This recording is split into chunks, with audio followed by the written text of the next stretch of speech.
Hi Ravi's family.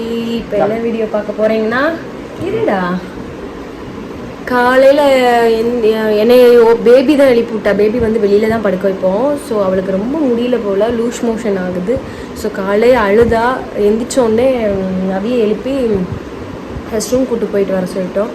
நேற்றுலேருந்து அவள் கண்ணிலேருந்து கண்ணீராக வந்துட்டு இருந்தது. ஆல்ரெடி அவளுக்கு வந்து ஆப்ரேஷன் பண்ணியிருக்கிறோம். ஸோ இப்போ எனக்கு கொஞ்சம் பயமாக இருந்தது. இன்றைக்கி காலைல சாப்பிட்றப்ப அவள் ஒரு மாதிரி உம்முனே கண்ணிலேருந்து தண்ணீராக வந்துட்டு இருந்துச்சா. ஸோ அதான் ஏதோ ஒன்று ஆயிரும்னு சொல்லிட்டு இப்போ வாக்கிங் கூப்பிட்டு போகணும். அப்போ ரெஸ்ட் ரூம் 2 பாத்ரூம் இருக்கிறப்ப அதில் வந்து லைட்டாக பிளட்டு வந்ததா. ஸோ ஏன்னா 2 நாளாக சிக்கனாக தான் சாப்பிட்டேன். நாங்கள் சிக்கன் அவ்வளோவா போட மாட்டோம். வீக்லி ஒன்ஸ் ட்வைஸ் போடுவோம்.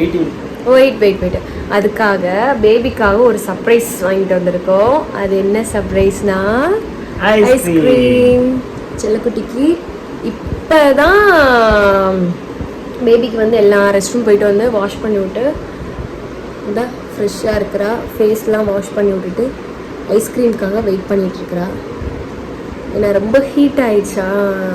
பட் இந்த ஏரியா கூலிங்காக தான் இருக்கும். பட் என்னன்னு தெரியல. ஃபோனை கீழே போட்டு போயிட்டேன். வாங்க குட்டி, இங்கே வா, அம்மாட்ட இருக்க பேபி. தங்கம் தங்கம்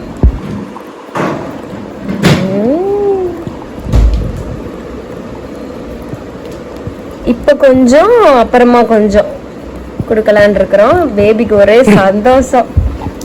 பேபிக்கு எதனாலும் தெரியல. இன்னைக்கு செக்கப் கூட்டு போகலான் இருக்கிறோம்.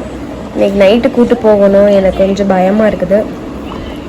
ஸோ அதான் எதனால், உங்களுக்கு எதுவும் தெரிஞ்சால் சொல்லுங்கள். நீங்களும் ஏதோ பெட் வளர்த்துருந்தீங்கன்னா சொல்லுங்கள். நான் ஃபஸ்ட் டைம் இதெல்லாம் பார்க்குறேன். இன்னொன்று ஆப்ரேஷன் பண்ணியிருக்கு. அது என்னன்னு ஃபுல் டீட்டெயிலாக நெக்ஸ்ட்டு வீடியோவில் நான் போடுறேன். என்ன ஆப்ரேஷனு என்ன இது எல்லாமே டீட்டெயிலாக போடுறேன். இந்த மாதிரி உங்கள் பெட்டுக்கும் எதுவும் இப்படி நடந்துருந்துச்சுன்னா கமெண்ட் பண்ணுங்கள் மறக்காமல். இந்த வீடியோ உங்களுக்கு பிடிச்சிச்சுன்னா லைக் பண்ணுங்கள், ஷேர் பண்ணுங்கள், மறக்காமல் சப்ஸ்கிரைப் பண்ணி பாருங்கள்.